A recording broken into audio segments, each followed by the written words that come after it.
Okay, well, hey neighbors, welcome to the Shed Shop and this edition of Dr. Diagnostics, also how to. I have on my bench a Stihl MS310 for neighbor Ross, and the complaint with this saw is that it will run fine for the first 2 tanks, and then it will start running and acting up. That can be a very hard problem to diagnose if the saw is only acting up after it gets hot. The only way to see what it's doing is for me to run it that long. But we're going to go through, do a diagnostics, and see if we can't find any obvious problems, such as an air leak, or our fuel flow, our fuel line being bad, our fuel filter being bad, our air filter being bad, something like that. Real quick, to give you guys an update, Uncle came home yesterday. Today is Friday, February 16. I have a few videos that are coming to you, possibly before this one. And it's using the new stand that Blanche donated, and I've noticed that even though it has light on it, it has caused the view to be dark. But I don't want to scrap the footage because it is my very first footage on a 400C, and so I know it's not perfect, but I still want to bring it to you guys, even if it doesn't get into the algorithm or isn't a great video. I hate scrapping hours and hours and hours of footage, and with having to take care of Uncle, be the full-time nurse, be the full-time maid, be the full-time, take care of vehicles, the van is down again, everything else, basically Uncle's wound on his side, because he's diabetic, is going to take a long time to heal up. They're talking a minimum of 6 to 8 weeks, and that's if my uncle takes great care of his sugar, which he never does. So, that being said, things are still extremely tight. I had to open a new credit card just to get my uncle's medications, which I hated doing, because I have over $15,000 in credit card debt right now. Plus I owe $14,000 on my building. If I don't pay it off early, that is what I will end up paying over the next over the next 5 years. So basically, that's pretty much it. I'm in agonizing pain, but since saws aren't selling and eBay is really slow, I have to work on customer stuff to make money. So I hope you guys enjoy the video. Keep the comments coming, like the videos, always comment. Share the videos with your friends, and give me your feedback as well. I had a neighbor mention on an older video, change the camera angle sometimes. As you guys know, I'm working on the new shop, and I'm very restricted where I can set a camera up in the small shop right now. So I apologize that the view is always the same. Ski Boot, I heard your feedback. John Luna gave the same feedback as you. Sometimes I work too fast when I'm doing a how-to video. So I will try my best, you guys, to accommodate that request to have more in-depth explanation and camera angles in the near future. That's about it. So that being said, I'm going to turn you down to the bench, and we're going to get to work. Damn it, neighbors! Here we are, neighbors. Here's our ugly-ass, dirty, filthy, vile, disgusting, wretched MS310 for neighbor Ross. So I'm already gloved up. We're just going to start. We're going to pull our air filter cover. Yeah, look at that. Wonder why your saw doesn't run right. Huh, neighbor, look at your air filter. That's insanity, okay? So, we'll start over here with our fuel. I can't remember if he said the saw's been sitting for a while or not. The fuel does not look the greatest, okay? So, we're going to drain that. Kind of looks like a little bit of pond scum, but not terrible. Don't see any water in the fuel, but it still doesn't look great. It's probably old. It passed the smell test, however. Okay, the next thing I'm going to do is I'm going to debar this thing just to make it easier to work on. Okay, I'm fasting right now, so I shouldn't be smoking, but I'm keeping coffee and cigarettes right now. But this is only my second cigarette of the day, and it's about 6:30 p.m., so not too bad.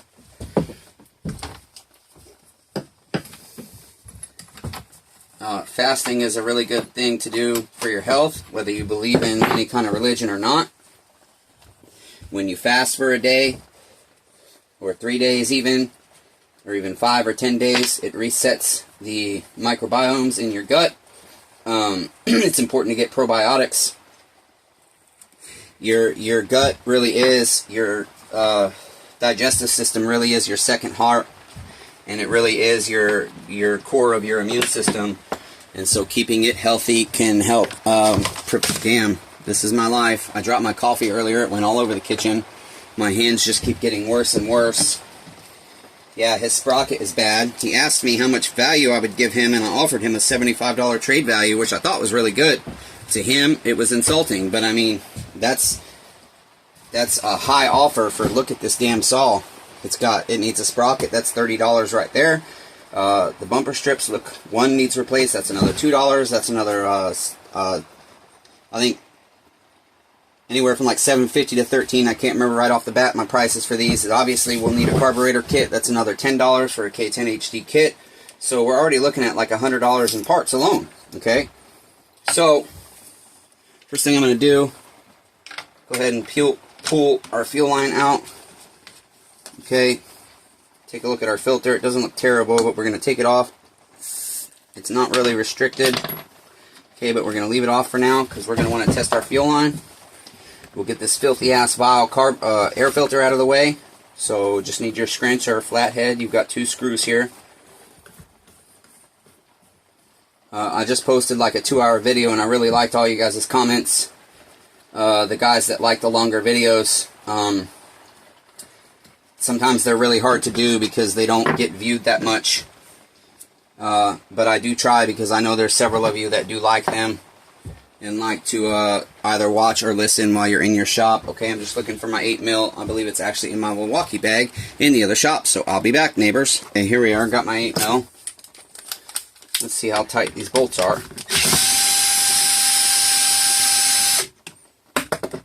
One 8mm. That's 2 8mm. Okay. Remove this little grommet here. Okay. Next thing we need to do is go ahead and pull your trigger and pop your throttle lever off. Okay, and then that will turn and twist out of your carburetor. We've already drained our fuel. We don't have to worry about getting shot. This one, I believe, our grommet is on the internal. Sometimes it's on the outside. Okay, so we'll pull our carburetor. Oh yeah, look, that would cause an issue too. Look at your tank vent. You've got a screw in a damn line, so that's no good. Okay, we'll remove our fuel line. We're going to be doing vacuum pressure test, and so I think the manual says to remove these. Now, if you were going by the manual for diagnostics, they want you to check everything else before you do a vac pressure test. But for me, it's just the time it takes me to do a vacuum pressure test on this particular model. I'd rather go ahead and do that and just verify that we don't have any air leaks. That way I know an air leak is not my issue. Yeah, his bolts might break. Bolts might break here.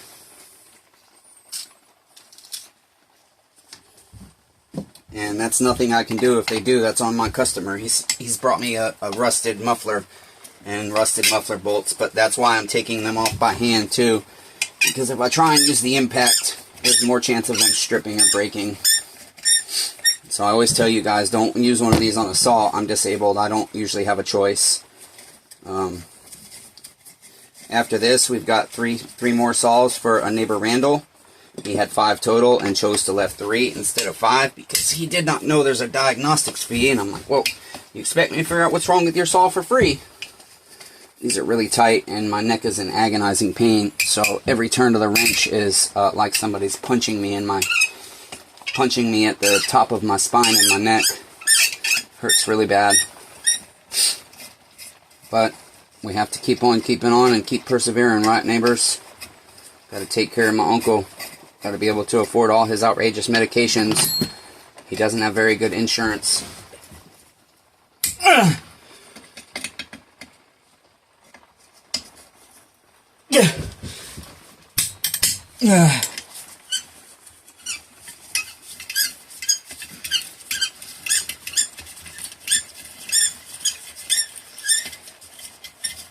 Okay, now that we got those off, there's going to be 3 washers we don't want to lose as well. It's not the end of the world if you don't have your washers, but they're there for a reason, so we try to keep them on when we can. Okay, so go ahead and pull your shield off here. Your deflector, they call it. There's another washer there. Okay, we'll go ahead and pull our muffler. Pull our muffler gasket. Maybe. Come on, baby. Okay, get that out of the way. And then for the vacuum pressure test, as I tell you guys, you can buy you a strip of 1/8 inch rubber and either make you slides, or I like to do a lot of custom ones because it's easier than doing slides for me, oftentimes. Okay, it just ensures, especially it's hard to get a slide on this because of the top cover covering the muffler. I like when the top cover is not part of the handle. The 1123s and 1127 series, a lot of the older Stihls, that's the case. The top cover rear handle is the same. Okay, and then we'll put our muffler back on without plate or without shield or deflector. Okay. Put our 3/8mm nuts back on there. And you guys, anybody that's been in the channel for a while, you've seen me do a vac pressure test on this model quite frequently. I work on these models a lot because they're easy and there's a lot of them out there. Okay, so we're going to snug these up. Well, maybe. Try and do them evenly.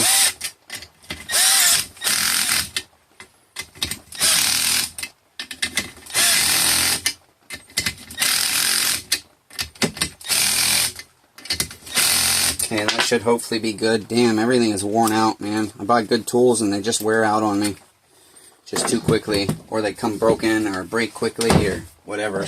Okay, and then I have the specialty flange for this particular saw from Stihl. Okay, so we'll slide that on. Maybe get our fuel line out of the way here.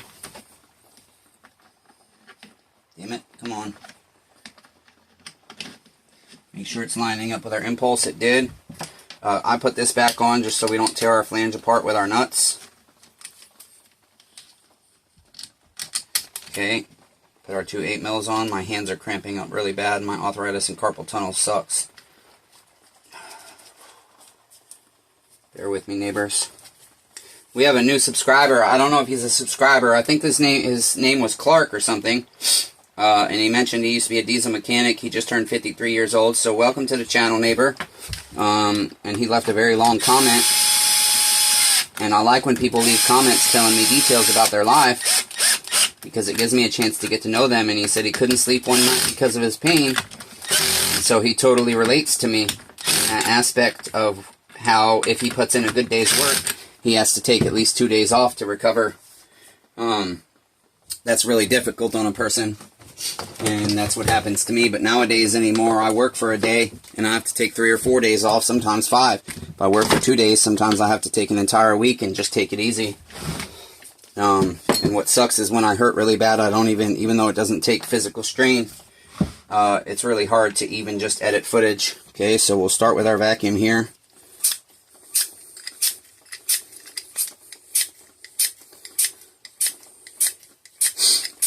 Go to 7.5. Looks like we have a vacuum leak. Yeah, we are dropping down. Let's see how fast that drops, and then we'll try and find out where it is when we switch to pressure with our soapy water. And sometimes you get a vacuum leak, but not a pressure leak. So I'm gonna pause you guys while I watch this gauge for a moment. Okay, it's been about 4 minutes, and we've lost probably a ½ pound. So not terrible, but we're going to go ahead and go to pressure and see if that leaks down. And if it leaks down at all, we'll look for the air leak. And really, my Mighty Vac, for some reason, it's been difficult to pump pressure. So I keep forgetting to see if I have a warranty on it. Paid over $100 for the damn thing. I would hope it has a warranty. Mighty Vac's the best brand for a vacuum pressure tester. Okay, let's see, 5, 6. It's raining outside today too. Been a lot of rain, which makes it hard to get saws completed because you have to run them. At least at my shop you do. Yeah, it's taking forever to build up pressure and it hurts my shoulder to pump. Switch hands here. Okay, there we go, 7.5 pounds. Okay, so we'll watch that for a few minutes. It's been less than a minute and we've already lost ½ pound, neighbors. But I think it might be my fitting right here, potentially. So I'm going to pump that back up. Yep, see, it's my fitting is loose. I have to keep cutting this hose, which sucks. because I don't have much hose left. I'm going to have to buy more, but most of my credit cards are maxed out, especially with Dion doing us really dirty, and how much I'm having to spend on my uncle's medications now that he's home is a very high amount. So let's pump this back up.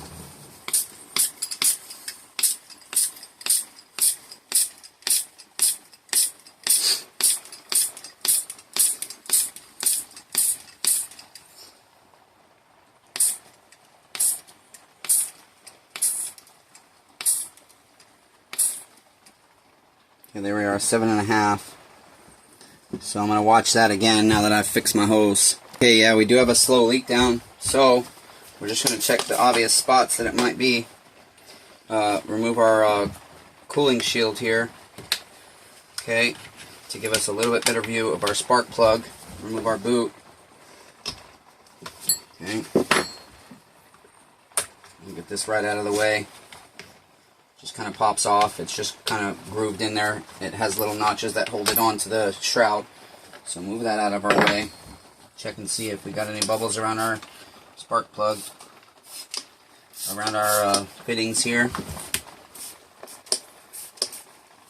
Okay, the muffler one is hard to do on the saw, as I said, because of the top cover being in the way. I don't see any obvious leaks. But in order to pull the saw down to the crankshaft seals, I do have to charge my neighbor more because that's disassembling the saw completely. So we're going to tighten these muffler ones a bit.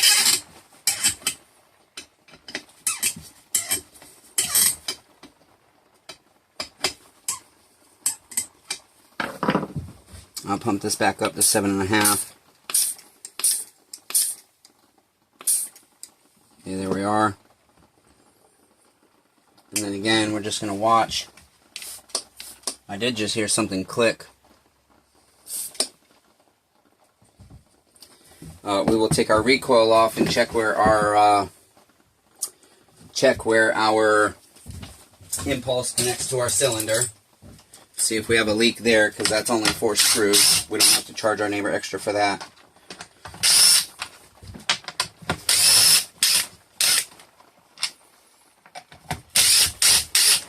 And once we're done with our vac test, we'll examine our piston. I should have done that before I did this part. Okay, so this will help expose our crankshaft, or our engine pan seal a little bit.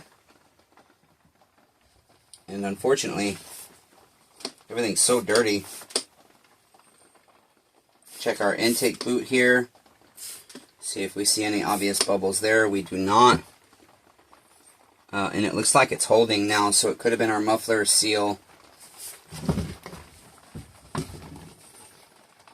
Okay, I'm just going to pause you guys. We're going to watch that for about 4 or 5 more minutes. Okay, so at this point it does look like it's actually holding. So I'm going to do a vacuum one more time, just to be sure on the vacuum as well that it holds completely. 6, 7.5, and we'll watch that for 4 or 5 minutes.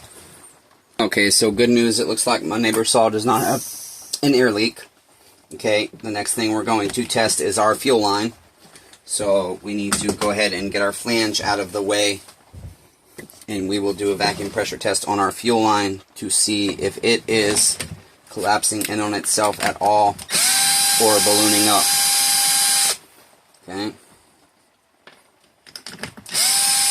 Actually, I want to examine the piston, I'm sorry. So we'll pull our muffler off and get a good look at our piston here.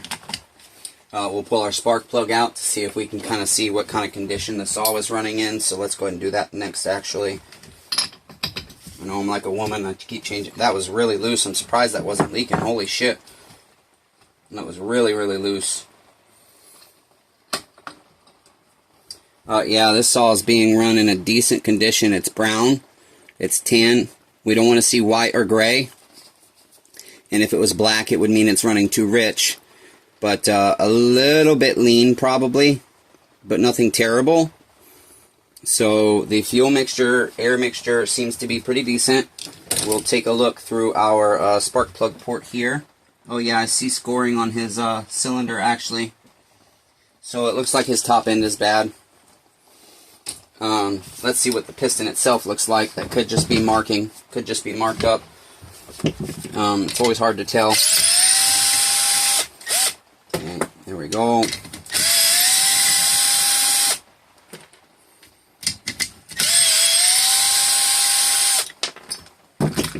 This is what I should have done first. I really should have looked at that piston right off, but sometimes I forget, because when somebody tells me a saw is running, sometimes I forget a saw can run with a scored piston. So our piston itself looks fine, but we do have what appears to be scratches. I know you guys can never see this shit. Even on the intake side, little tiny scratches. But then our piston, we don't see nothing on our piston. Okay, a little bit of scratching, but nothing that's out of the ordinary. So that looks pretty good. I unfortunately don't have the camera out here, and I know I've been showing you guys his info, so I'll have to try and blur that out. Hopefully not scrap the footage. When I look through the spark plug port here, I see marking quite a bit above his exhaust, and it looks like he's got a lot of chafer.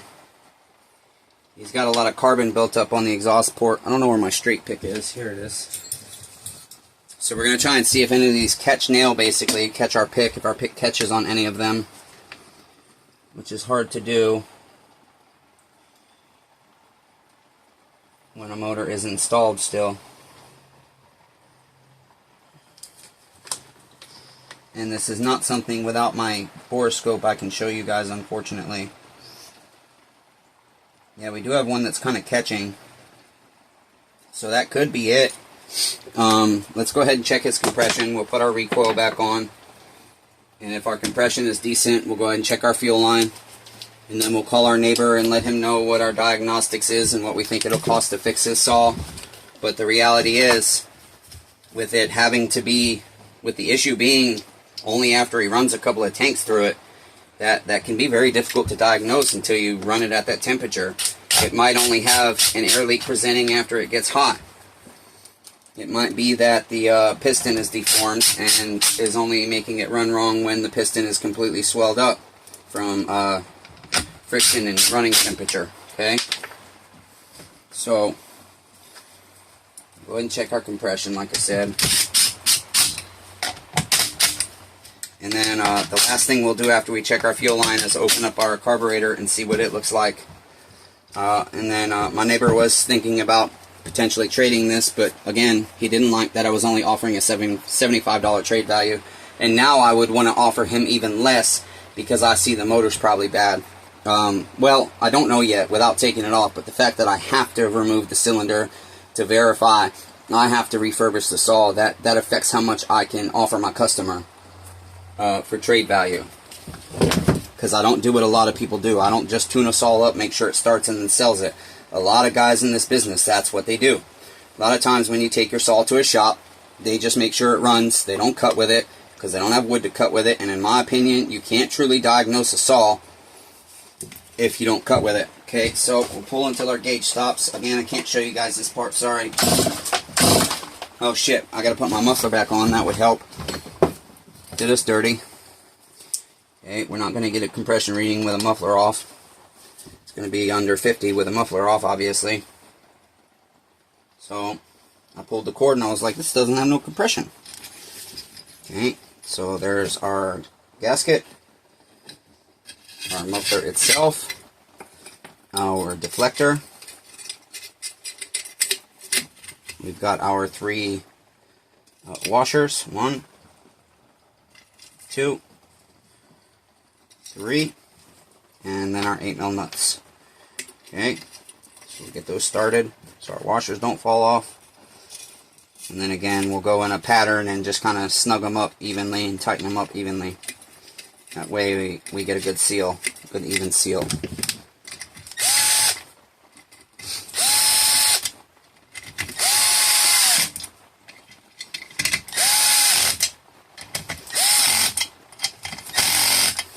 Okay, take our hand wrench.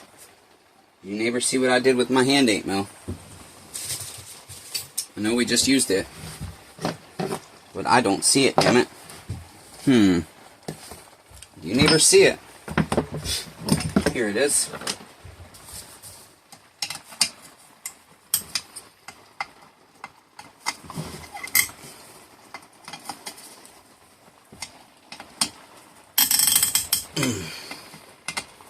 Nice rusty bolt. Gotta love it.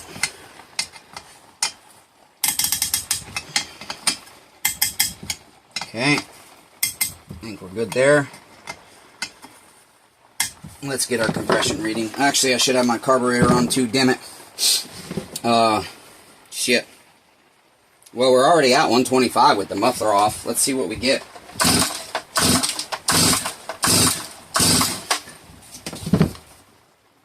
Yeah, 125 with our thing off. So I'm gonna just go ahead and plug that up, because I don't want to put them up. Whoa, his intake boot is stretched as shit. That should not have slid in that easily. Wow. Yeah, that thing is just stretched right out. He needs a new intake boot. So I guess we are going to go ahead and, if we can get our damn fuel line out of the way,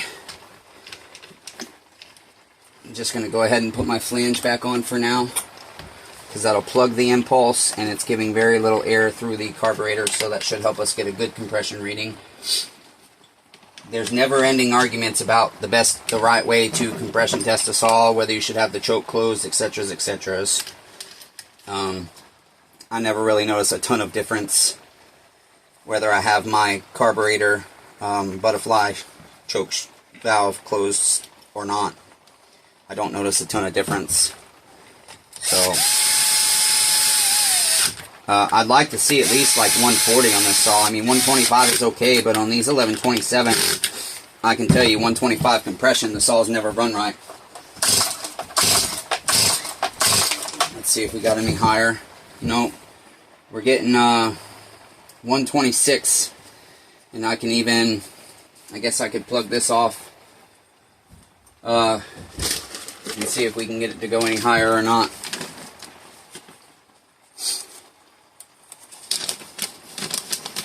Let's see here. I think one of these black ones might plug that hole up. Yeah, it does. Okay.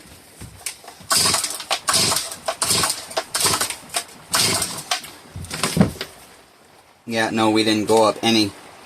So this saw has low compression, so at bare minimum it needs re-ringed, in my opinion. That's just my opinion. Okay. So we will open up the carburetor just to look at it, even though we know this at this point. My recommendation is going to be to my customer to re-ring his saw. And I know he's not going to want to spend the money on it, because the labor is going to be really high. So, I mean, there's nothing I can do to avoid that for him, unfortunately. I can't work for free. When you have to tear a saw completely down, it is what it is. You got to charge the labor accordingly. Okay. Get this thing out of the way. It does make it easier to get that other screw off.